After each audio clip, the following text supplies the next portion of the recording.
Awesome. So yeah, that's just a bit about me. I came to this research from many years working in the hospitality industry and sort of seeing the food waste that was produced there. And then this is kind of my way of sort of tackling it almost on a bigger level beyond what I can do at home and what I can do in the workplace as well.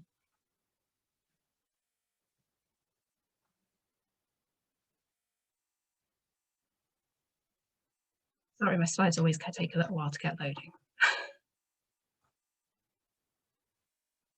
So one question really to start with is what actually is food waste? I mean, for me, food waste is illogical. You know, it doesn't make sense that something that we need for survival is thrown away and hasn't got any further use to it. You know, but it's not just the food that we throw in the bin. There's you know, so many other things to think about in terms of food waste. So one of the sort of common definitions around food waste is about any food that's fit for human consumption that goes to waste. But like I say, it's much more complex than that. You know, it's not just that food that we throw away, it's all these other things as well. So, you know, the waste of money, waste of labour, the water and all the other resources that are used to grow the food in the first place and actually get it from the farm to be processed to the shops, to our plates and so on. And then even at the end of the day, like the food waste that we dispose of, there's that added cost to actually then get it disposed of as well. These are all various things that have kind of come up in my research when I've been talking to people that work in the hospitality industry as like their kind of perceptions of food waste as such. And one thing that I always find quite interesting as well is something like drinks waste we don't necessarily really think about as food waste. And we think food waste, we don't think food and drinks waste. And I think part of that is this kind of connection that we have with food and drink, and that drink waste will often just throw it down the sink and you don't have that same kind of connection with it anymore. But then there's also other things as well, like packaging waste and waste from actually overeating that can cause dietary problems, health problems as well. So there's so many different elements to what actually is food waste. And I think it's one of those things that's really important to think about when you're actually tackling food waste, because it kind of gives you a target and it gives you sort of expectations of what you can manage within your own home or your workplace to actually go some way to prevent food waste. So in one of my interviews, one of the conversations I had was quite interesting, was with a sustainable chef. And he was talking about this conversation he had with a farmer, and they were walking through the farmer's field, and the chef was looking at all the bushes along the field and going, oh, I could use these berries in this and that and things. But the farmer turned to him and said, no, you can't. That would be stealing. You're basically stealing my land's fertility by doing that. And this farmer had this very specific kind of idea of what was an acceptable level of food, the food that he was growing, that would be okay to be left on the land. You know, it was something like 10-20% or something, that if it didn't get harvested, that was okay because it would just produce the fertility for next year's harvest. And so I think for me, it's really important to have that kind of clear idea of where you sort of draw the lines, because it's all very well, say, going, oh, I'm going to try and get my compost bin as empty as possible. And by perhaps using all your food scraps to make something, but actually it's not necessarily the most effective way to do it, depending on your depending on the sort of the cost of doing that as well, and your time and effort and so on.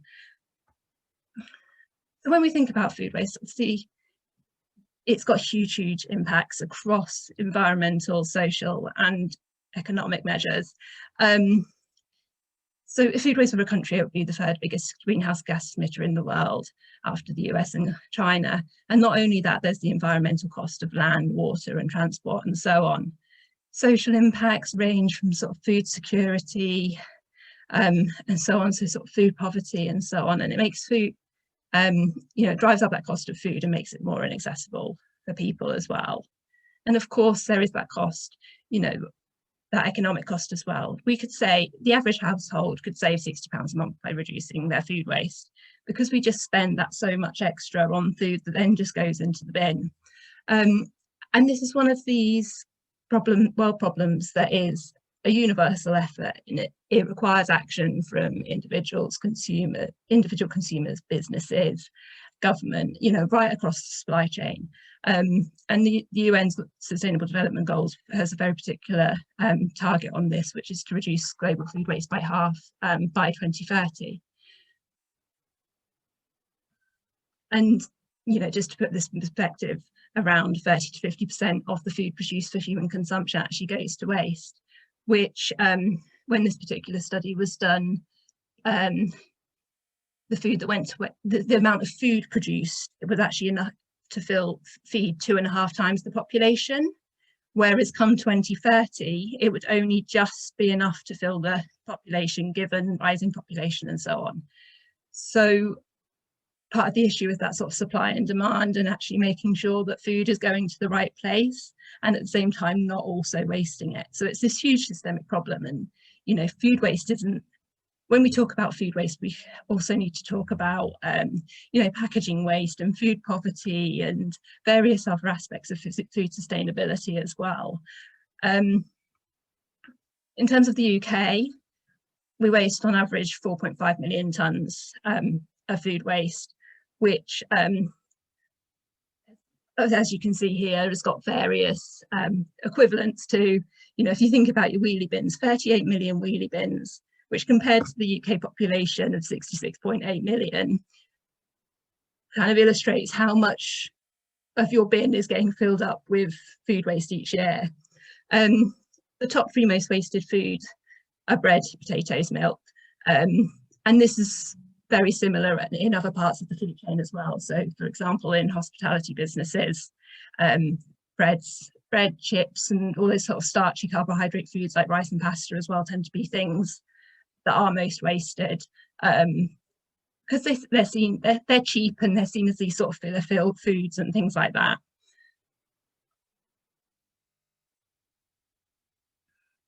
And this occurs across the sector. There is a chart that includes farming and agriculture as well, but I couldn't for the life of me find it, but it's really but this sort of indicates on the sort of the consumer side of things, and from processing onwards, where food waste occurs, and that 77% of it occurs in our households. But what we need to consider with that is the fact that there are lots more individual households than there are, say, businesses and so on. So a lot of the talk sometimes is kind of puts that onus on consumers to do something, and sort of forgets the other side of things as well, where it is this joint effort, and there are knock-on effects from retailers, farmers, processors, households, and so on, back and forth. For example, some of the common examples are things like buy one, get one free offers in supermarkets, which sort of force that food waste on to consumers in a way, because they buy more than they need, and they're attracted to the offers. So there's these kind of things that you need to think about in terms of advertising and so on, that perhaps would encourage people to not buy as much as they need, or perhaps think a bit more carefully about what they need, and perhaps for that you need government policy. And then you think about the cancelled orders that supermarkets send to like food manufacturers or farmers, because they just no longer need it. And so there's these challenges of supply and demand further up the line as well. And farmers, of course, will have bumper crops some years. Some years they'll have to, say, grow more food than necessary just in case it fails. So there's just so many considerations, and it's no one's and everyone's problem, or no one's and everyone's fault, really. And so we just all have to work together, really. So the food waste hierarchy was designed more particularly for food businesses, but it's kind of comparable to sort of reduce, reuse, recycle mantra as consumers, and it can apply to us as well. But in a slightly different way. Firstly is to focus on prevention, so making sure that food isn't going to be wasted in the first place. And you know, we can do this in various ways, which I'll go on to in a minute. And then when you've got to the point where you can't do any more, you have to look at what food you've got and think, can I give it to somebody else, you know, a friend, a neighbour, a charity and so on, or can I give it to to animals as well? So I'm sure anyone that's got pets will have certain food that always ends up going to the pet, for example. And then once you've got to that point, you should ideally be left with the food that is effectively inedible, and in which case you've got the options of anaerobic digestion or composting food waste, which although they kind of go down in this hierarchy, and you've got anaerobic digestion and composting below it, consumers, they're more or less level, really, because it might be that you don't have access to food waste collections, which then sends it to anaerobic digestion, which basically means that it's the food's broken down into a fertilizer, but then also produces energy. Whereas with composting, it's just broken down so that you can then use it on your own land. And then once that's done, anything that should be left, that hopefully by that point there'd be nothing left, but in some circumstances it might be that you can't get rid of your food waste through either of these measures. So it could be that your local authority sends it, you put it with general waste and your local authority sends it for incineration. And then last resort is going to landfill, which with the available resources that we have got and infrastructure should be highly unlikely. But also in this is included like waste ingredients that go to sewer. So like I was talking about earlier with drinks waste, you know, anything that we pour down the sink is going to be that last resort measure. So that's one of those areas that we do need to perhaps think a little bit more about. So thinking about food waste prevention actually in the home and also in the workplace. And when I talk about the workplace, not just if it's a food business, so for example, a small retailer or a small cafe or restaurant, for example, but also just in like office workplace kitchens as well, you know, where you've got a communal fridge and things like that. A lot of these things will apply to kind of those sort of situations as well. So one of the key things is around like menu planning and shopping lists and so on, which work better for some people than others. I know like not everyone's a planner, but it's still one of those things that's worth thinking about when you are going shopping, you know, having a think about what you actually do need. Have a look in your cupboards. I know of people that will take a picture of their cupboards before they go so that they don't forget what's in there and end up buying stuff again. One thing I think that's really important if you're actually doing a menu plan for your week is having a day or two where you make them specific leftover days. And those are the days where you'll use up what's in your fridge, for example. Buy what you need. So this is, you know, this comes from like looking in your cupboards and making sure you know what's there.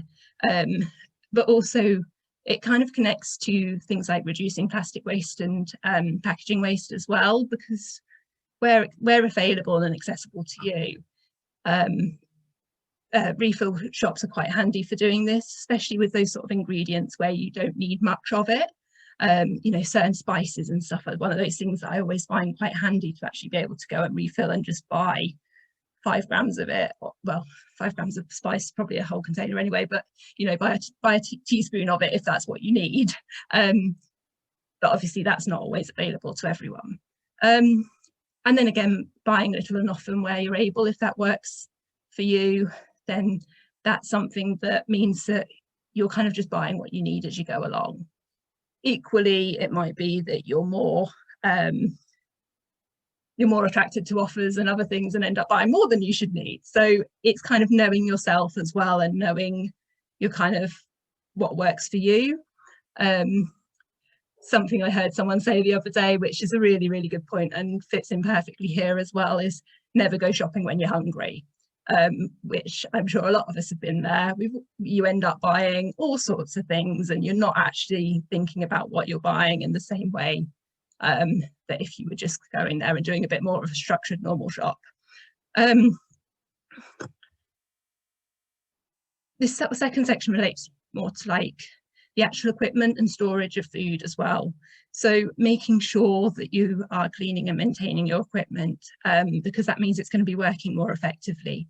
You know, particularly thinking about things like fridges and freezers, but then also in your store cupboards, making sure they're clean so that you haven't got any sort of contamination that's sneaking in there, or you don't get any pests and things like that. Making sure that your containers are well sealed and so on.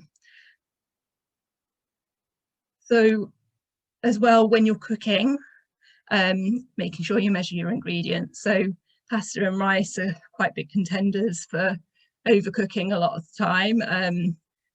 I know I've been there and certainly cooked more than I needed to, but measuring things out means that you are actually going to, you're controlling how much you need. Making sure that your fridge and freezer temperatures are correct as well is a really important one. I find this particularly with milk in the summer, is I know immediately if my fridge is not on the right temperature. And I think I had quite a big problem with it one of the summers when it was really hot recently, and did actually go out and buy a fridge thermometer so that I can actually keep control of it. Freezing food and preserving food is also a really, really important one. I make a lot of use of my freezer. In fact, sometimes I look in my fridge and think, there's not much in here, but it's because all my food is in my freezer. But the important thing about using your freezer is to actually make sure that you use everything that's in there. So one of the things I like to do is do some meal prep at the beginning of the month, and then come the end of the month, that last week of the month is pretty much dedicated to actually emptying out my freezer. What I found quite interesting as well is in my interviews with people that work in the hospitality industry, is that more and more places are actually more and more workplaces have been making use of their freezers and freezing portions of food, particularly over the last year where there's been much more unpredictability. So it's become, so I think people have been recognising the use of them a lot more as well, which is quite interesting. One of the things I also find particularly handy is things like recipes. So searching online or using the indexing cookbooks to find out the use for a specific ingredient. Because that's often the challenge sometimes with using up food, especially if you've bought an ingredient for one particular recipe and you're not necessarily going to use it for that same recipe again, as finding another use for it. And I mean, I've got key ingredients that I know I waste all. I know I'm more likely to waste. And so I've got to the point where I'm starting to build up a little bit of a repertoire and knowing how I can use them. So monitor and separate your food waste. This is actually a really big, important one. It's one of those things that if you start separating out your waste, you recognise what's there and you start to see a pattern appearing. So I was talking to a lady I used to work with, and she was telling me about how during the first lockdown, she kept buying ham and then noticing that she was throwing it away at the end of the week before going shopping again. And she was doing this, she did this a few times before she finally realised that it was because she usually bought it because her children came to visit and they ate the ham. But because it was lockdown, her children hadn't been coming. But it had taken her a little while to figure out that that was the reason why. And she said her mum had had the same experience as well. And one of those things is we just fall into certain habits with the way we shop and the things we cook.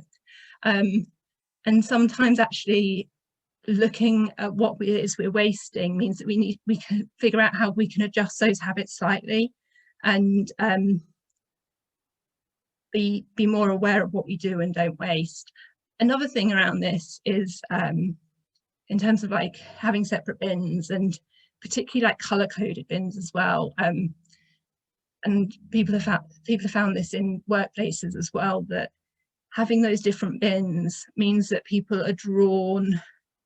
I think people kind of, their senses become a bit more heightened, and they actually notice them a bit more rather than just going, oh, that's a bin, chuck something in it.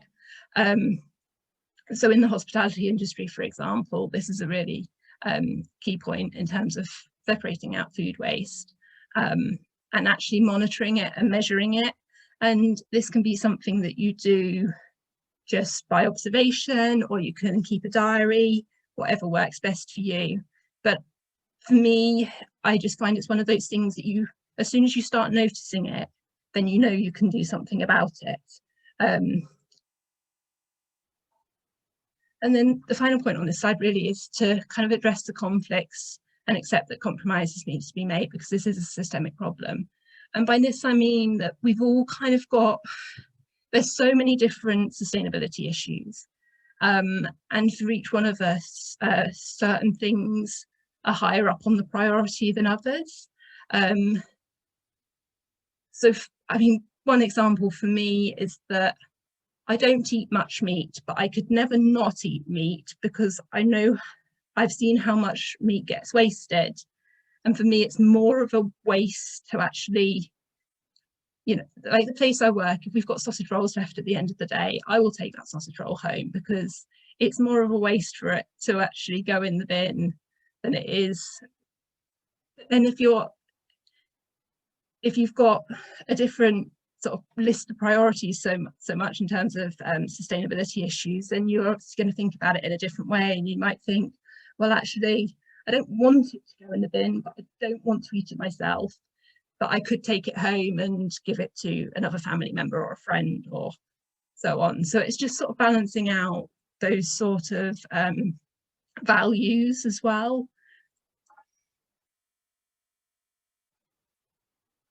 There's also things that we can do beyond the home as consumers that have a bit, well, not beyond the home, but that we can do as consumers that have a wider reaching impact beyond the home. So one of these things is using the various apps that are around. So if you haven't heard of them, Olio is like a food sharing app. So if someone's got food that they're not going to eat, they'll place it on the app, and someone can message and say, yeah, I'd like that, and they can collect it. And you've kind of, rather than put it in the bin, it's gone on to someone else who will eat it. Too Good To Go and Karma apps where hospitality businesses and some retail businesses as well can place sort of surplus food bundles. Too Good To Go calls them magic bags on the app, and the consumer pays a reduced price for it and goes and collects it at the end of the day. And there's also similar kind of industry specific apps that pair up suppliers and restaurants, for example, with say a certain ingredient that's reaching its best before date, for example, use by date, for example. There's also various sort of wonky veg subscription boxes. So Oddbox, if you haven't heard of it, deals with surplus fruit and veg. So things that perhaps don't meet cosmetic standards, or there's too many of them. For example, they'll bundle them all together and sell them in a box. Earth and Wheat's a new business that started doing the same with bread from bakeries. So, for example, if it doesn't quite meet the expected standards, or they've done too many of them and things like that, then they'll bundle them up. And then you've got the reduced to clear food at the end of the day at supermarkets and other retailers as well, where they'll reduce the food down so it gets sold. And by sort of buying these sort of things and using these sort of apps, you're kind of helping food waste further along the chain. It's not necessarily a long-term measure, because ideally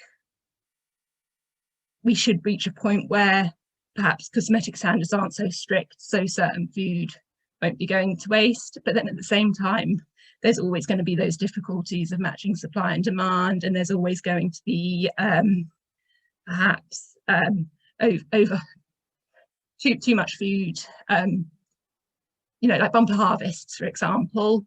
And one thing that's been quite interesting with Oddbox over this last year as well is that they've been getting a lot of food that was originally destined to go to restaurants, for example, and they've ended up rescuing that and passing it on to consumers. So events like the pandemic and Brexit, for example, have had a huge impact on the supply chains. On a similar vein, like supporting businesses that use surplus food to make new products.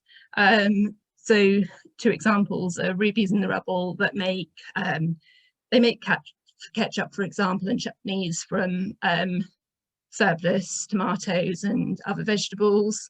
They also do a vegan mayonnaise that uses aquafaba, which is the cooking liquid left over from chickpeas. That's got, so aquafaba's basically got similar properties to eggs, so they can make a mayonnaise with it. And Toast, for example, uses surplus bread from bakeries to make beer. Things like community fridges are kind of a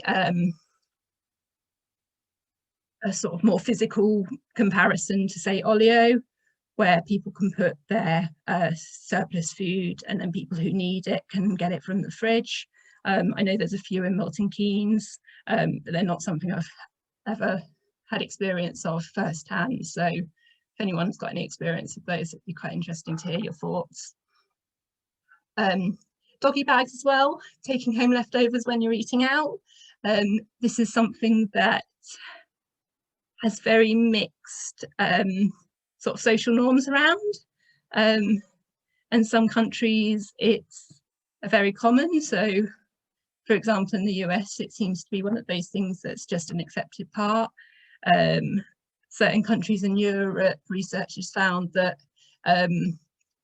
there's different social norms depending on the kind of the cuisine as well. And I find in the UK, it's one of those things that's quite mixed. And sometimes you do feel awkward about it, and sometimes places are a bit funny about it.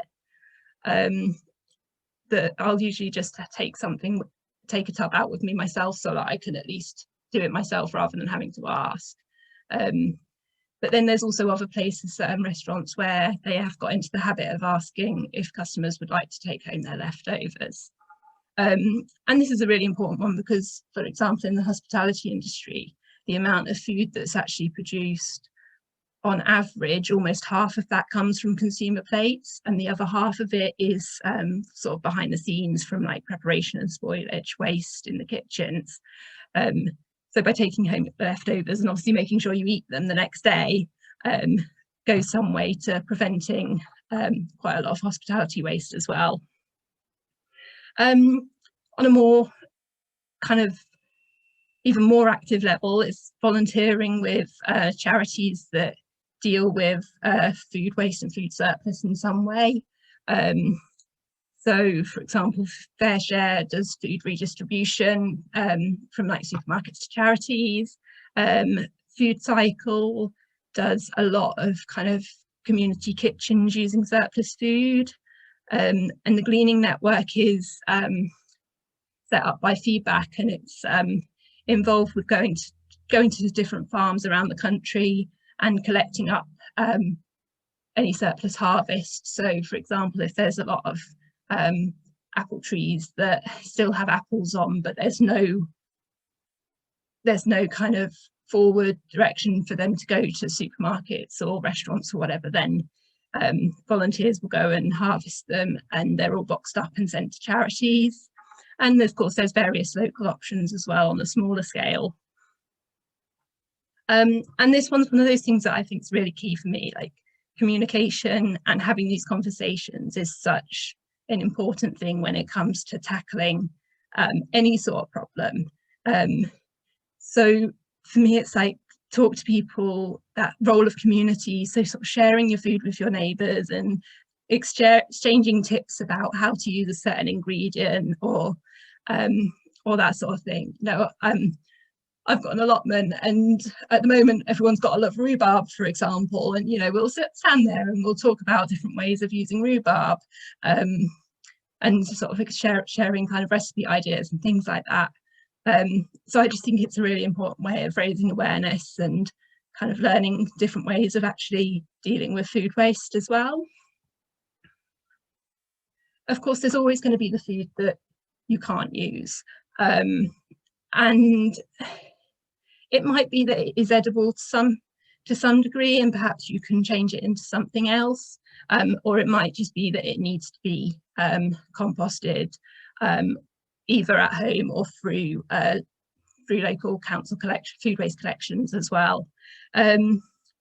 So I did a talk yesterday about basics of home composting, which will be on the YouTube channel. So if you want more information about that, then you can go there. But basically, home composting, your food waste goes back onto the garden. You can help grow more food or put it on your flower beds, and just improve the soil in general.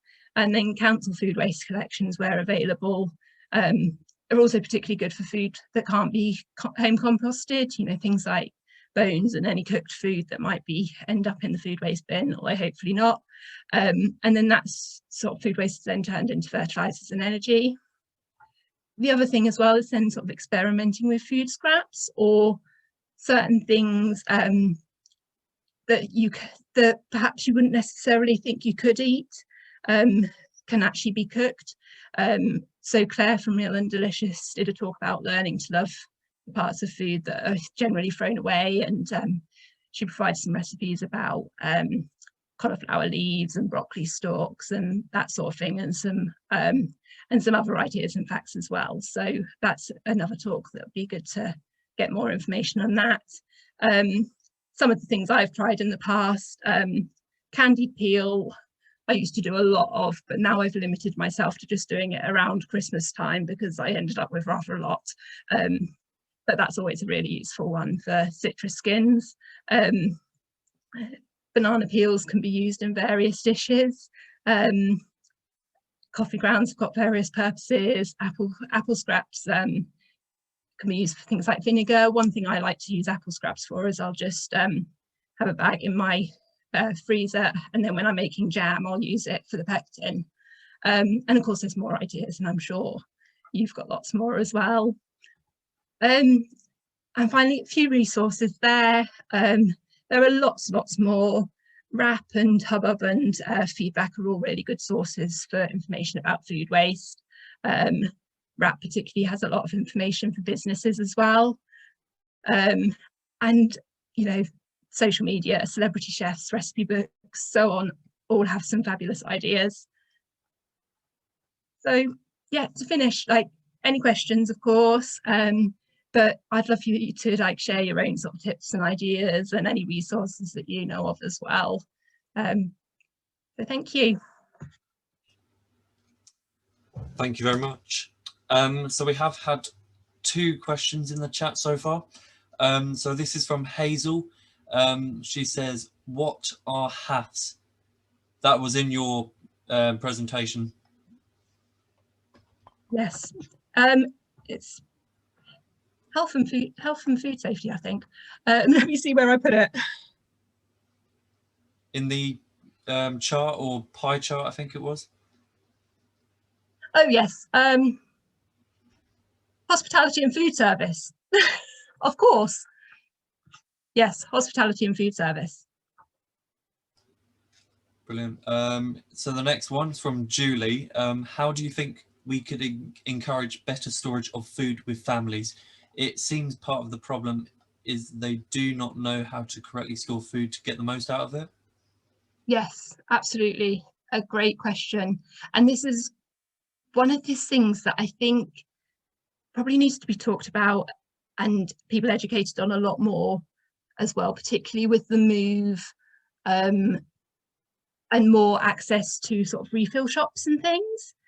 Because one of the things I've noticed buying things package free, for example, is that actually I've then got that added challenge of, gosh, how do I store this now?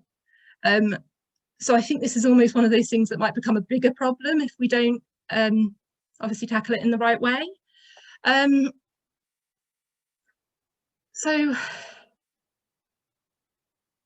I think, like, Love Food Hate Waste does quite a lot on their social media about storage and things like that, and making sure things are stored at the right temperature and so on. I find from my own experience that actually working in hospitality gives you a good idea of kind of like how like food safety. And I think that's one of those things that we need on a consumer level as well, is to have that same sort of food safety training for households as well. It's difficult to know how to go about that thing and to encourage people to take part. And I think that's one of those things that needs to be done on a greater level, through perhaps education policy and advertising, and all these sort of things as well. You know, and supermarkets perhaps having a role and manufacturers in terms of like the information that they put on their product labeling. There's various different ways that it could be tackled, but I feel like it's something that needs to be done on a slightly higher level. So as consumers, it's all the usual channels through sort of petitions and through voting and that sort of thing to actually encourage. But then that's on like a more personal level, we can obviously talk to people. If we feel comfortable knowing how best to store something, then we can have a chat with others as well and share that information with them. Sorry, that was probably quite a waffly answer.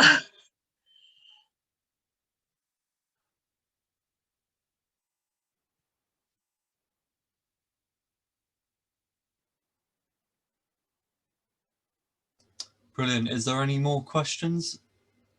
Please feel free to unmute yourself.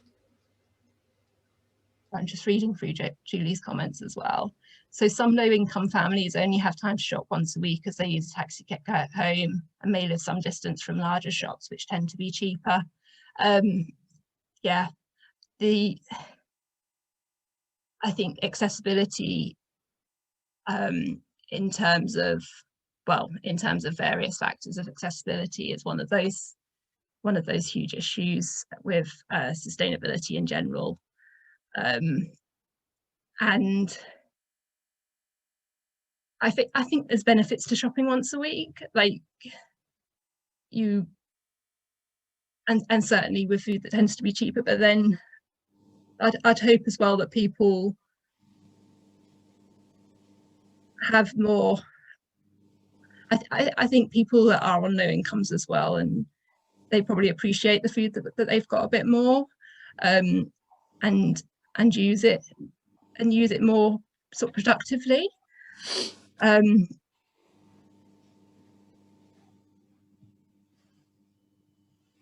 Yes. I wanted to say that I've been doing some cooking lessons with some families who have been really sort of struggling because they have very low incomes.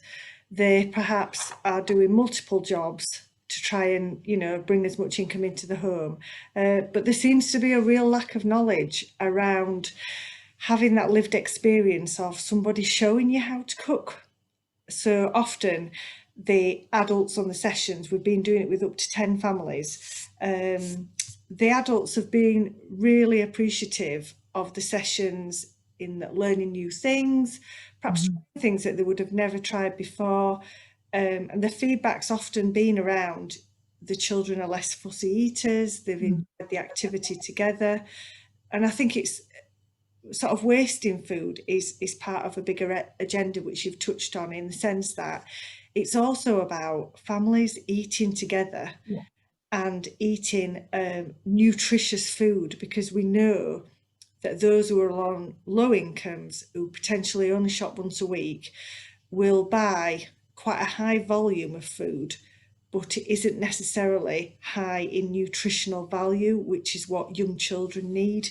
And to me, part of this food waste agenda is making sure that every item of food they buy is the best quality for them, whether Yeah. it's a single person or a family. Do you know what I mean? Yeah.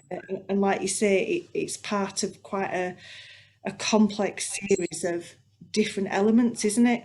Yeah, absolutely. And you know, that one of the things that I've sort of discovered as I've been going along, and you know, just this last few years of doing my PhD and doing this research, has been such a huge learning process in itself in terms of food sustainability and broader issues of sort of social sustainability and economic sustainability in itself. Is just, and one of the things I think is so central is that connection with food and learning, and education is such a big thing. And that's something that I certainly want to explore further and figure out like how we can actually go about providing those tools for people so that they can actually not just waste food but have those nutritious diets, and in a way that works for them, because we've all got, you know, we've all got busy lives, and I think that's such a huge issue in terms of what we can and can't do. Not just that accessibility of how often we can go food shopping or what shops we can afford to go to and things like that, but just actually having the time to do home cooked meals and know how to use our food kind of more productively in a way. I think the benefit as well of doing the virtual cooking is to demonstrate to families that actually it's quicker to make a meal from scratch with some healthy basic ingredients than it is to wait for a takeaway to be delivered that significantly is more expensive and often can leave them feeling quite sluggish, lacking in energy. It isn't including your 5 a day, and it isn't really meeting the dietary needs, you know, of those in the household. And I think that by doing that, it's really, you know, opened their eyes. And we're trying also to link with growing projects in schools. We work with a charity called Grow to School in Kirklees, and they send out seeds and plants to schools to try and encourage that knowledge in the sense of they've grown it and then they will cook it and understand what it tastes like. So again, it's expanding children's experience of food so they understand where it comes from, they understand what it tastes like when it's being cooked, and how simple it can be, and maybe some more investment in things like that will hopefully result in the longer term in a reduction in food waste, because people will make sure that everything that they are buying and cooking is used fully, like you say, including the storage and, you know, knowing how to sort of give it the longest shelf life. Yeah, I think, you know, there's certainly programs that are more and more doing more in schools, and I think that it's getting that balance as well between doing things at schools at those age levels, but then also people that are no longer at school, like there's that lack of education there, and making sure that, like you were saying about families and parents and other individuals actually knowing how to use food in a more productive way.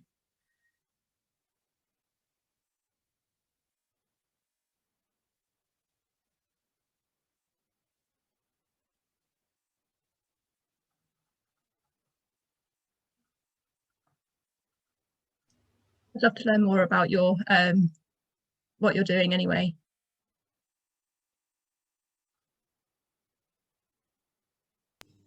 Sorry, I think the other thing that's quite interesting is that you touched on earlier about community fridges.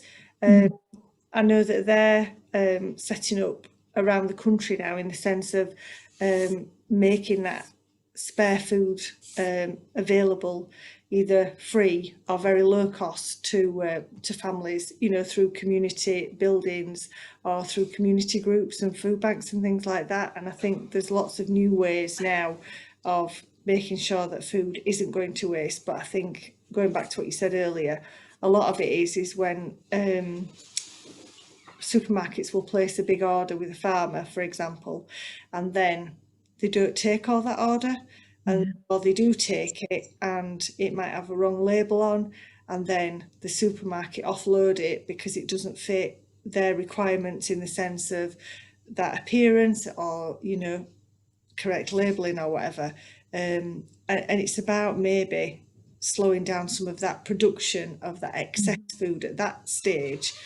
And obviously things like Fair Share have been essential over COVID in the sense of supplying the food banks and things like that. But I think it's about doing it locally within your areas. And certainly we've got some food banks in Kirklees who have been amazing at getting food out very quickly so that very little, if any, goes to waste. But hopefully in the future we will look at the fact that we shouldn't actually need a food bank and that everybody will be able to afford the food that they need for their particular family, whatever situation they're in.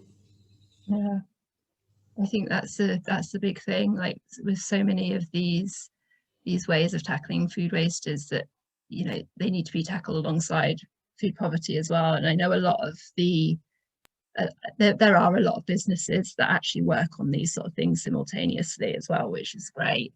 I think I think working on a local level as well is one of those things that's really important, because I think in the long term, that's where the kind of the system, the sort of the structures need to actually be in place for dealing with, say, emergency situations and things like that. Because yeah, ideally we will reach a time when we won't be needing food banks and where, you know, where there won't be food waste and things like that. But there's always going to be those times when something doesn't quite fit and somebody does need food immediately but can't access it, or there is food that's going to go to waste but someone needs to take it now and things like that. And I think that's where a local system is going to be would be really important.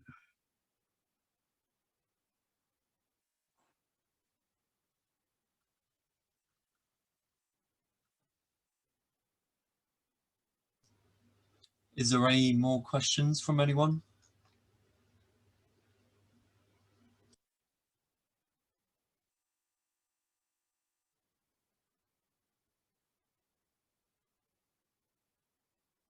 Brilliant, I think that's it. Thank you very much, Natalie. Let me just share my screen quickly.